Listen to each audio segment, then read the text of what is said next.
On our morning show today, we're pleased that Senator Sarah Keyeski, representing the 14th Senate District, has made the trip to see us today. Good to see you today. Oh, it's my pleasure. Thank you for having me. On Election Day. On Election Day, I know. I hope everybody has their plan, has either gotten out to vote or has a plan to vote today. Important day. Make sure your voice is heard. Make sure that you are looking at all the races, especially during this time when we don't have a presidential election. A lot of times people don't necessarily show up or aren't as engaged.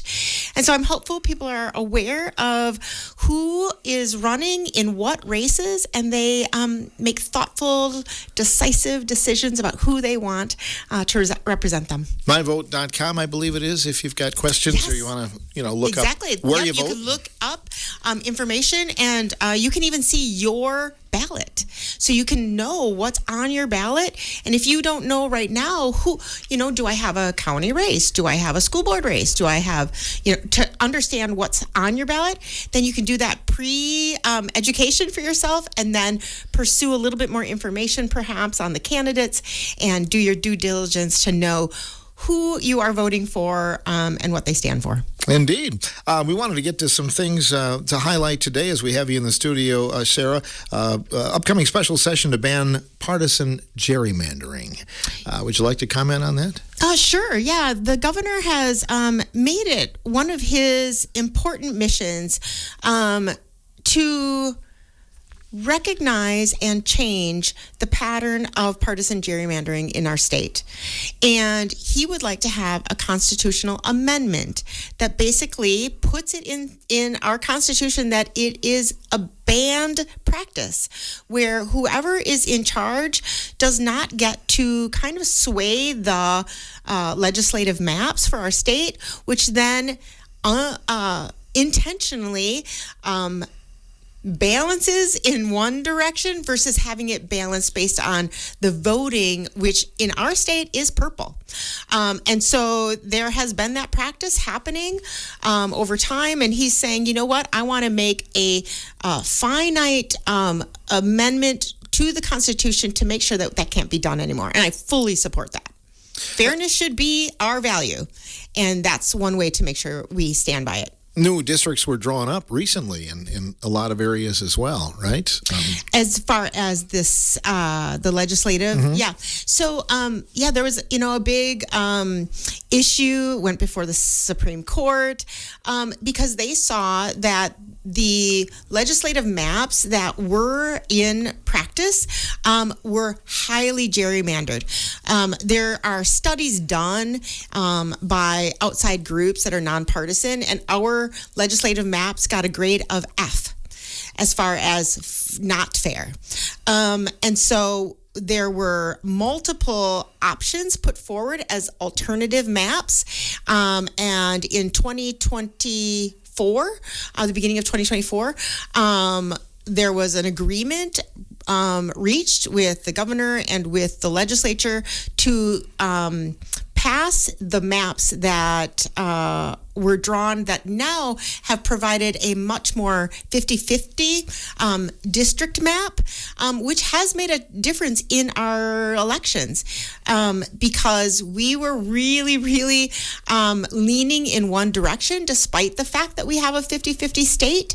And now it is leaning more toward that equilibrium of saying, hey, you know what, our districts should really represent our voting record, the people that are having a voice in our state. And it's starting to look much more like that, which is beneficial because it requires then our legislators, including me, to be as legislatively bipartisan as possible to make sure that all constituents are heard, because we have to work then together across the aisle to reach more compromise to make sure that all parties are really represented, right, in what we are doing and what bills we are putting forward on the legislative level. Speaking of which, Sarah, it came out that you had the second most bipartisan voting in the state Senate this session.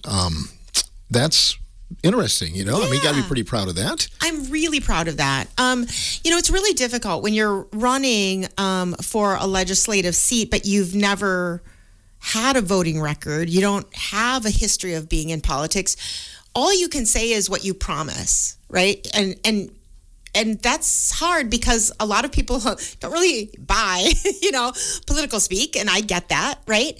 And so I was hopeful to have the opportunity to someday be able to prove that what I say, I mean. And so the Legislative Bureau put forward a memorandum that said, okay, looking at the 33 senators, both, so we have 15 Democrats and 18 Republicans right now. Out of all 33, which senators, and they kind of went down through the list of the 33, had the highest level of basically voting, if you will, against their party.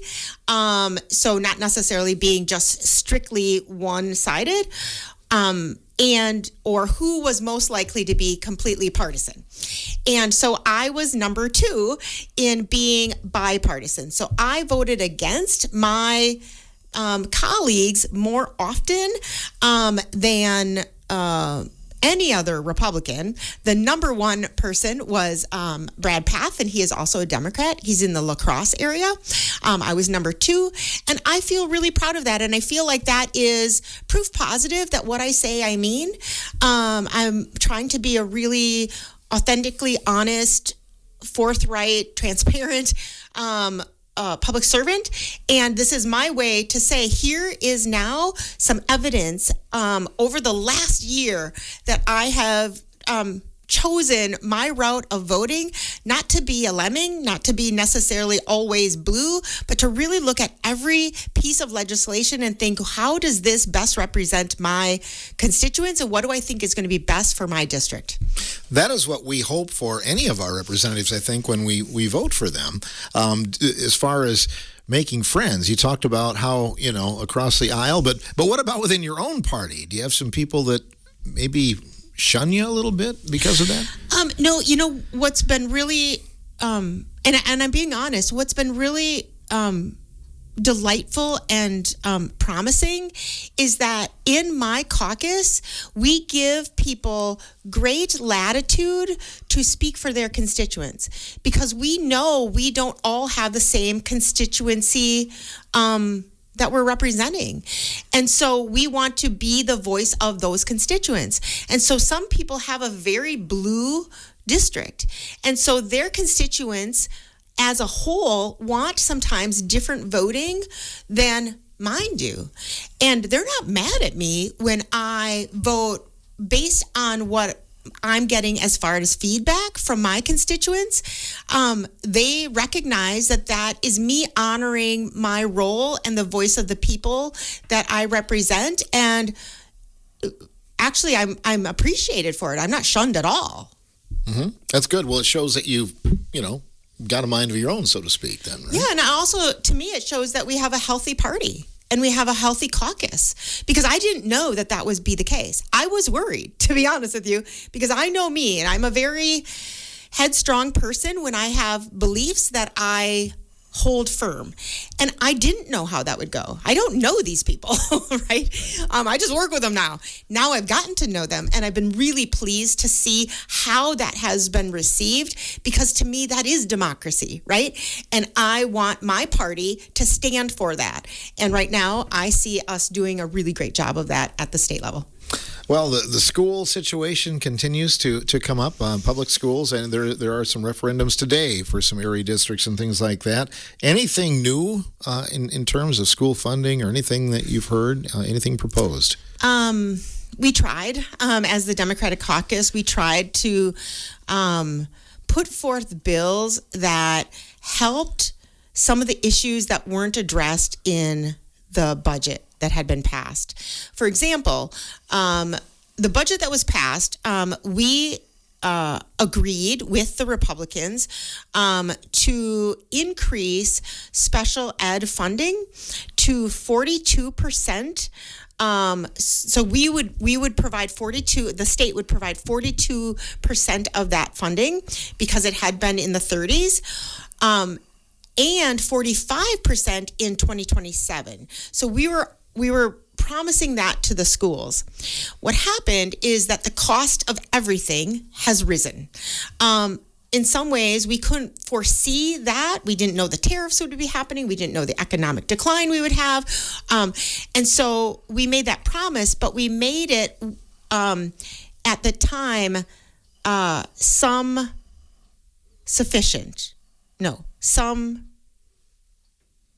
I forget the terminology, where we give a certain sum that is the projection. So 42% and 45%, here's the sum we believe that will be. We wanted it to be some sufficient, meaning that whatever it ended up being, we would pay. But the Republicans wanted it to be capped at what they thought it would be. And it turns out the amount of money that we then set aside or agreed to is now going to be only 35% of coverage. And so these schools that had projected and had their budgets based on our promise of 42 and 45 have really been disappointed and put in a really difficult situation. So we proposed a bill and amendments to say, hey, no, let's do what we promised. We have a budget surplus. We must be thoughtful about how we use that, and this is one of those thoughtful ways that we can really fill that gap that was a bit unforeseen, but is real. And unfortunately, the Republicans would not allow that to come to the floor. Or when we tried to do it as a budget amendment, as an amendment to different bills, they voted it down. And so that was really disappointing. And it continues to really limit what can be done by these schools, and it puts them in such a dire position increasingly time after time after time, where then, right, the other alternative for where schools get most of their funding, right, we have the general school aid, which in the last budget, there was $0 for inflationary increase, zero. So the other option is property taxes. And that's why there's so many referendums, to just simply pay for operational costs. Operational costs like food, like busing, like maintenance, like teacher salaries, just the things that keep them going, not even above and beyond like specialty things like a new, roof or things. So it's been disappointing. That's been probably the biggest pain point I've had in this legislature, is to see this happen time and time again and continue to happen with this legislature. I know you talk a lot with school officials. You're meeting with Steve Ward later today, Richland superintendent, but they all have some ideas. Are there some things that you're taking from there? I mean, if you could wave a magic wand, any idea for a fix? Oh gosh. Well, I think ultimately, but I think this is a big ask, and I don't pretend to know what this would look like. But right now, our school funding formula puts us in positions that are not great. It probably needs to be changed. But I think what I understand is it's so complicated that changing it is going to be a multi-year process to look at how we would do that. But unless we do that, or unless we start to look at that, I think we're going to continue in this dilemma, right? Where some schools are really underfunded because of the property tax revenue in their area, based on also some standard levels of per pupil investment that were decided years and years ago and kind of capped. And so there's some things that need to be changed there that I would really like for us to take a very serious look at, and I'm going to be part of that. Outside of that, I think we need to recognize, partially because we have a budget surplus, how better can we use that budget surplus than to invest in our schools in a way that helps then, right, prevent those property taxes from having to go up and protecting our citizens, but also making sure that we are investing in our young people, because that investment in their brains and in their potential is an investment in the growth of our economy and the betterment of our collective society as a state. So it's not a cost in my mind. It's a pure investment that trickles out in some significant ways for all people of our state. So I can't see a better way to use some of our budget surplus, which is $2.5 billion right now, than to do that kind of funding, which would be something we could do immediately. The other concerning thing, and it was in the news this morning, about the loss of teachers and educators. And the story commented that there was like an average of like 8 years where teachers become maybe disenchanted or whatever and leave the profession. And that's kind of alarming. I grew up in a rural school, and I had the same teachers throughout my career. My siblings did, my family members did. It was a legacy. It was a career that gave such purpose and stability to the school, to the pupils, to the community. And now it is a career that both pays quite poorly compared to what the standard of living needs to be these days. And it's a career that has been, in some ways, underappreciated and at times demonized in a way that is heartbreaking. So people that have gone into the profession wanting to serve and benefit kids and share their love of learning has turned out to be a painful journey for many of these people that then feel like they're pawns in this political nightmare that has happened, where they're, like I said, demonized and not paid enough. And so being in the career now feels more discouraging than purposeful, I think, for many. Thankfully, not all, and some are really trudging and continuing. But I think we need to make a big, profound effort to cherish our teachers, to honor them, to treat them like we do other people of great public service, like our military, like our police officers, like our firefighters. I mean, that's who they are too. And until we do that, I think we're going to continue to have people leave the profession. And when we do that, we have great needs for we have great teacher shortages. When we have great teacher shortages, we have great substitute teacher shortages. When we have that, we continue to have to make these different laws that allow our substitute teachers to have less and less real background in teaching. And I think we're giving our kids a less and less robust, positive, and really strong educational base that they deserve. Constitutionally, we are required to provide that to our kids, and I think we're falling short, and I think we need to do better. You've been in school situation before, I think. You've been in front of classrooms. Yeah. So I've been a substitute teacher for a couple of years, and I say this not demeaning our substitute teachers. I don't want to take that away, and I don't want you to think that they are not good people doing good things for our kids. But the reality is that now, if you have a bachelor's degree in any field, you can get a certification to be a temporary substitute teacher. That's what I did. I did that because the need for substitute teachers was great, and I love kids. And I had the flexibility in my schedule to do that a number of years ago. But what I learned is I'm ill-prepared, and I'm somebody that I think of as with a master's degree in psychology, that I understand a lot of concepts, and I also know how to do classroom management, which is a huge issue right now, trying to work on that piece. And I felt like it was inappropriate to have me in the classroom, to be honest with you.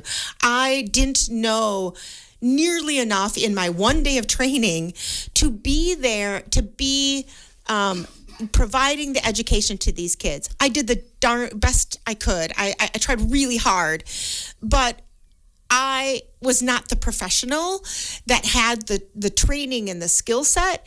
And we are continuing to create situations where people like me are put in those situations that, again, those people like me are caring and willing and trying.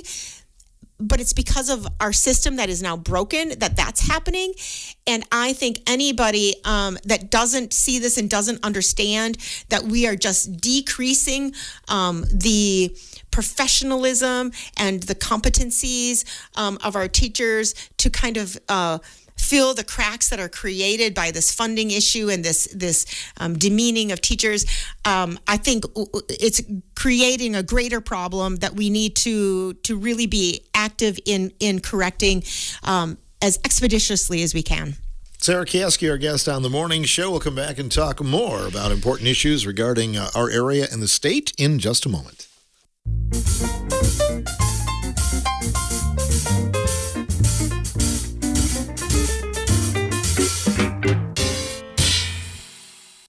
Senator Sarah Keyeski, our guest in the morning show studios today. Always a pleasure to have you on a semi-regular basis. I know it's busy, but you kind of try to plan this with some other things you're going to be doing in the area today. Yeah, well, usually you are the first on my list because I want to make sure that I come and try to be speaking to the people out here in my district. And then I try to make sure that I can see some other people or do some other things. I'm going to be meeting with the ADRC people today. As you said, I'm going to be meeting with the superintendent for the school. I'm also going to meet with the delightful Todd Coppernoll, your mayor, who is now retiring. He has been such a wonderful partner for me in this new journey I'm on as a state legislator. He has provided me generously with his insights, his accessibility, answering my questions, being a real team player. And I have been really, really impressed by him and grateful to him, and I'm going to miss him. So I can't imagine how you all feel out here. But big shout out to him. He's been one of my favorites. I know you look forward to working with whoever becomes mayor here in the city and other mayors. You kind of pick everyone's brain, I know, and you try to learn, don't you? Yeah. Well, they have the best insights, right, to their local area. And I do look forward to meeting with the new people, whoever is elected here. I'm eager to hear what their new ideas are. I think new blood is always good. And so I'm curious to meet them and to work with them also and to build a good relationship. I really, really enjoy meeting the mayors. I like meeting town chair people. I like village board meetings, going to those. I like anybody that's right in the throes of local government. Talking to them, learning about their issues has been really rewarding for me, and hopefully helpful for them so that they feel heard. And then I take that information, obviously, to Madison with me. You see a little bit of the government in action as you drove into the studios here today with all of our orange barrels. Yeah.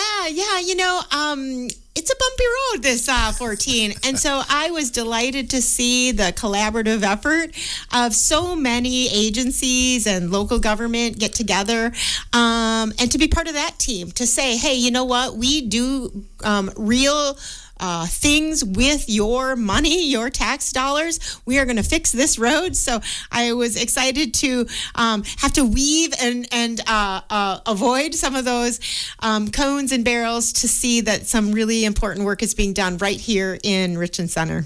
It's kind of troublesome as it's going on, but it's going to be so much better. Yeah, I know, it's always so annoying, right? Yeah. I mean, nobody loves it, but plan a couple extra minutes to any drive that you have, and yes, there's always a silver lining after the fact, after the storm, right? There's a silver lining, and you can see the great benefit of having a little patience during this construction time. Indeed. End of session. I know you felt there were some missed opportunities to get some work done. Some missed opportunities would be, so nicely stated. So many. We had so many bills that we put forward that really just were around, like, kind of really kind of day-to-day cost of living things like, putting a cap on the amount people pay for insulin or asthma medications.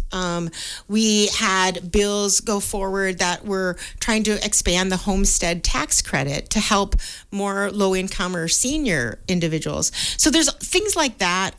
We had a bill to have a school holiday, basically to have no tax during the period of time where people are buying school supplies, so that it could just help people in their pocketbook. That was a Democratic bill that was not heard. So those were things, but even bigger things that I was just so concerned about, invested in, and that just did not get movement. And I'm concerned for our state. Three big areas. We did not address the funding need for Knowles Nelson, which is big for our state. That has been a bipartisan, deeply held commitment by both parties to invest in our state, to invest in conservation in this state. And that bill that funding has dried up. There was no bill, despite our best efforts to go forward with some legislation. That was a great compromise.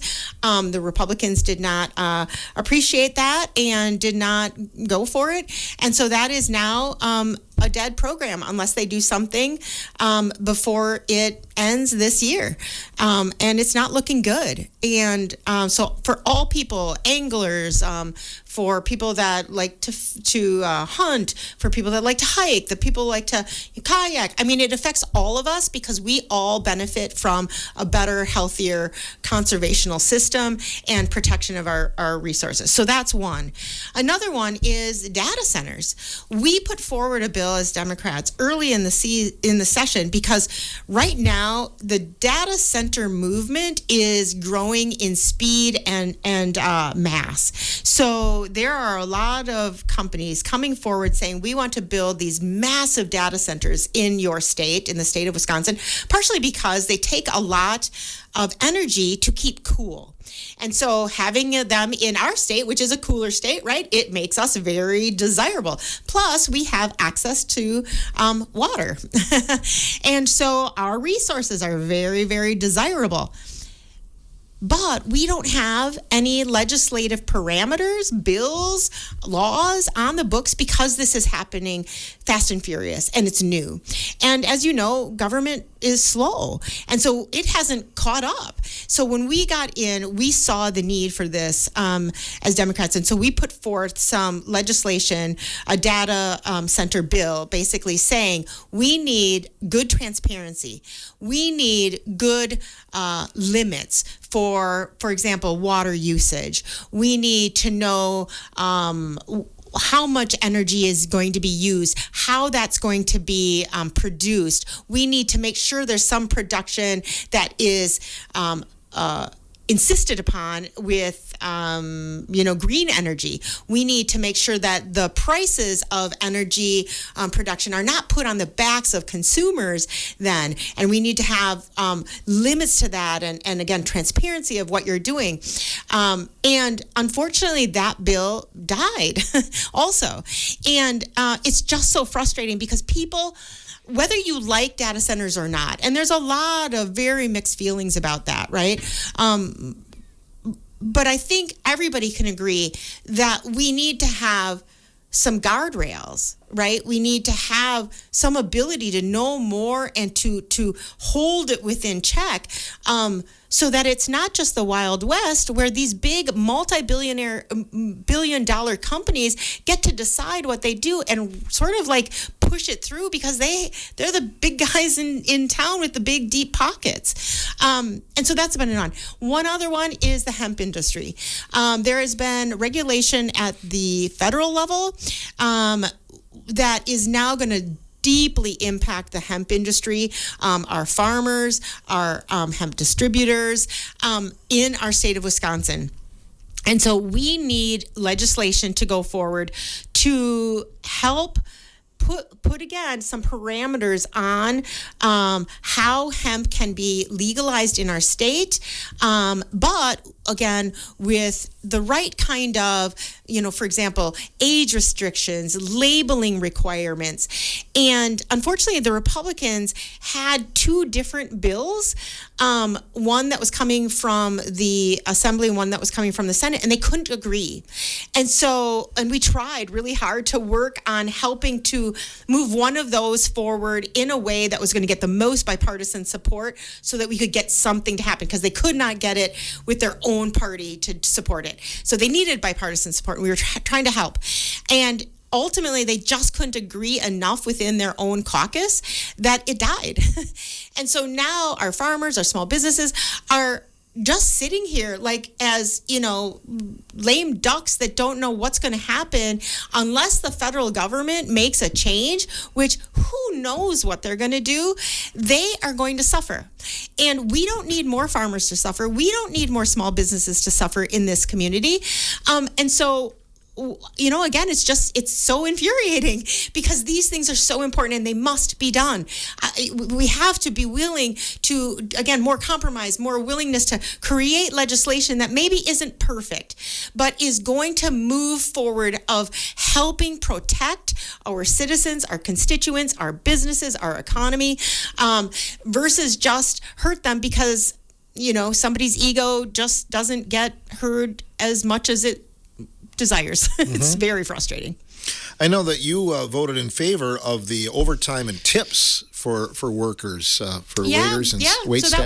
That was a bill that came forward saying no tax on tips. Right. I used to be somebody that got tips. I have been a waitress before, and so I thought, I know a lot of working class people benefit from tips out in my district, and so I thought that makes sense to me. Again, trying to think about just regular average people, not always giving the tax breaks to these, big manufacturing companies, which we do often, and sometimes that's okay. But what about, regular people? So I supported that. It was not necessarily something that my whole caucus got behind. And so it was one where I deviated. And I was proud to do so because I just fundamentally believe in it. It so happens that the governor has now vetoed it. And again, frustrating. I don't always get my way. He does not have, a direct line to me where he does what I say either. But I can put forward what I think, and then, I have to let others make their decisions. Mm-hmm. Well, let's talk about some things that you were proud of. You felt like you accomplished in this previous session. Great question, or a great segue. Because I am not, a negative Nelly. I really prefer to look at the bright side. I want to share the reality and some frustrations because that's true and we need to address those things. But we did get some meaningful legislation passed. There's two particular bills that were just beautiful that happened at the very end of the legislative session. One was Gale's Law, which requires insurance companies, if a doctor requests a woman with, or could be a man, with breast tissue that is dense, that needs further exploration. So like more studies instead of just a mammogram, to really make sure that we're detecting if they have breast cancer or not. Much of the time, this can go undetected if you have dense breast tissue. So Gail is a woman that suffered from this. It was not detected. She ended up with breast cancer and was not allowed to have this additional testing because insurance wouldn't allow it. We have now passed her bill. Sadly, she did not get to see it happen. She has passed away from that cancer. But we were delighted to be able to sign and to I was at the signing for this bill that said, no, insurance companies are now mandated to, if the doctor says this is required second testing, that it has to be done. So that was beautiful. And oh my gosh, it was so meaningful to see her daughters there at the signing. That was one. Another one is related to the postpartum care of women that are on Medicaid. So the way it works historically is there is 60 days after postpartum that women are still continuing to be able to have care through their Medicaid and Medicare. And what's happened is that 48 other states have said that's not nearly enough time, and they've extended it for a year because the baby still has the care, but the mother didn't. We had it for 60 days, and what we know is 60 days isn't nearly long enough to be available to those maternal caregivers that might have issues, both complications from delivery or mental health struggles due to some of the shifts of hormones, etc. And so we now have this extended to a year. It took 6 years to push and push and push by my Democratic colleagues, and finally we got it across the finish line this year with bipartisan support. And so again, I was so proud to be part of that in this legislative season. Awesome. Tom Deal Memorial Highway, I noticed that as well, your name on that. Yeah. Oh, Tom Deal. I did not ever get to meet him, but he sounded like such a phenomenal gentleman in the Wisconsin Dells, Lake Delton area. He was co-owner of the Tommy Bartlett Show, and he was a really instrumental person in envisioning and creating what we now know as the water capital of the United States, and so of the world, I think it is called. And he was instrumental in that. And so we put forward a bill, Tony Kurtz and I, because we share the district, to name part of Highway 12 in the area of Wisconsin Dells and Lake Delton, to name it the Tom Deal Memorial Highway. And again, such a proud moment to be able to stand beside Governor Evers as he signed that into law just last week, and to stand beside his daughter and his granddaughter as that bill was signed. Again, just kind of a meaningful tribute to a really important man that has done some really lovely things for our community. Those are feel-good days in your job, right? Yes, I love some feel-good days. Right. You need some of those. You betcha. Because people aren't always that kind on social.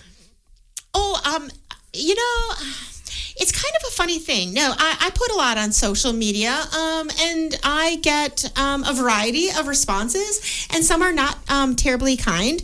There is this world of trolls that is out there, and I think there's a lot of paid bots and all that. It's kind of fascinating. I didn't know what that would be like. I kind of worried about it before getting into the legislature, I'll be honest with you.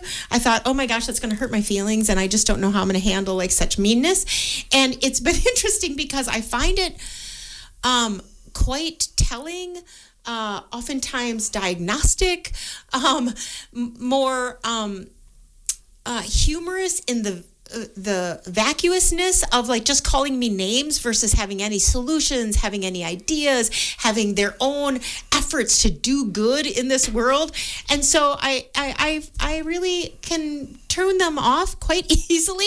And again, trying to work with not necessarily everybody that agrees with me. I'm okay with people not agreeing with me, and putting forward questions or statements that they need a response to, or seeking more information, or maybe disagreeing with me. That's fine.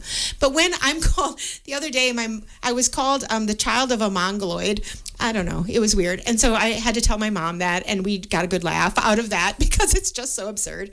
And so, again, I find a bit of humor in it, and get a little chuckle, and, just lighten it as much as I can. That's where like your everyday profession kind of comes into play a little bit. You counsel yourself a little bit, do you? Yeah, exactly. Consider the source kind of thing. And, what people say doesn't mean it's necessarily true. And I know me well enough to know that I'm trying my darndest. And when they call me names, it just doesn't land.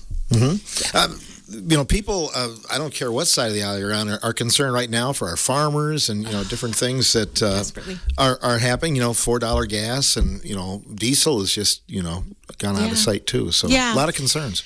Yeah, I think, it's, honestly, I was talking to a farmer probably a couple of weeks ago now, maybe a little bit longer. He came up to me at a town hall meeting. I took questions from the town hall members, and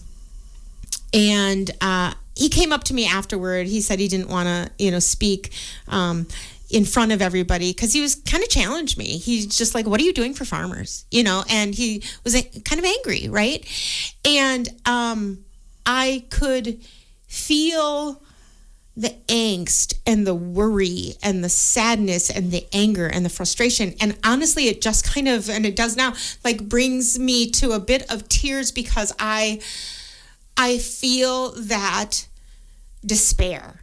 My father was a farmer during the 80s and the 90s. We have been there in a different time where it was dire at times, right? And now I see our farmers having to deal with a government that is making decisions that seem random, right? About these tariffs, for example. Now we're at war and we have now the cost of gasoline going up. We have the cost of fertilizer going up. Everything transport-wise will be going up. Food will be going up. And beef prices are going up. I mean, and they're also dealing with, right, challenges with some of their workers being afraid to go to work. They're being challenged with climate changes. They're being challenged with, more regulations with regard to what they can do on their farmland. And so I all I could say to him is, I hear you. I'm trying, and I want to do what I can to help make meaningful progress for our farmers in our state. I can't fix commodity prices. I can't fix what's happening at the federal level, but I can put forth policies that are looking to help people that want to,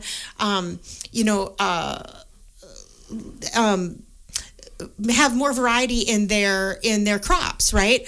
I can help make more access to more markets for farm foods, right? I can work to help bring a grant program for if you want to transition to grazing. I can work to try to help those kinds of things and have done all of those things. None of those bills have gotten a hearing and have gone forward, sadly, but I'm going to keep doing that, trying to listen to what can I do, maybe small, maybe it doesn't fix, the issue per se, but is at least movement in the direction of trying to hear what you need, trying to help in the ways that I can. And I'm just going to keep, building on that the best I can. What about the schedule for the Senate then? What's next? This one's ended, and what's next on the schedule? Well, so my schedule is, it's crazy to me. Crazy that we are now off season for the legislative calendar. So that means we do not have any more session dates. We don't have any more committee dates, unless we have a special session that is called by the governor, for example, or the Republicans could decide that they wanted to do more, but right now they've decided not. So to me, that means I need to, as a new legislator, figure out what is going to be the best use of my time and energy. There are people that want to come talk to me. That's lovely. But there are oftentimes people that are in the know. So it might be people that are the head of, a company or lobbyists or other legislators, right? That's fine. That's good. But that's not enough public service for me to feel like I'm really working for my constituents.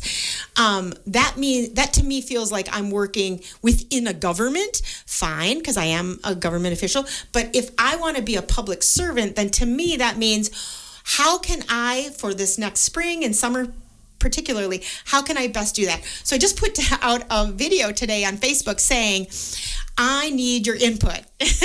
I want to know, what do you want to know and where do you want me to go? Meaning, how can I help inform you the best I can about how our government works, what policies we're working on, what the bill process is, what it's like to be a senator, what are some things that are coming down the pike that you might want to know about and be prepared for. So just trying to help. What do you want to know more about? How can I help participate take more information to you. The other one is, where do you want me to go? I want to be invited, because people probably don't recognize that I literally will pretty much go anywhere. They probably think, oh, she's a senator, she's busy, that kind of thing. I'm busy, but you know what? There's nothing more important to me than hearing from just regular people. I'm a regular people. I like being with regular people. So if you're a farmer, invite me to your farm. If you lead a group that has a special interest, bring me to your group. If you have a school tour you want me to see, if you have a small business you want me to see, if you have a site in your community that you think is just really worth knowing about, bring me, show me, let me tour, help me help you. And so I put that out there, and I'm really hoping people give me lots of ideas, and I fill my calendar up with the constituents' ideas for my time. Wonderful. Thanks for coming to see us, and we'll see you in a couple months. You're welcome. That's Sarah Keyeski joining us, representing the 14th Senate District on today's morning show.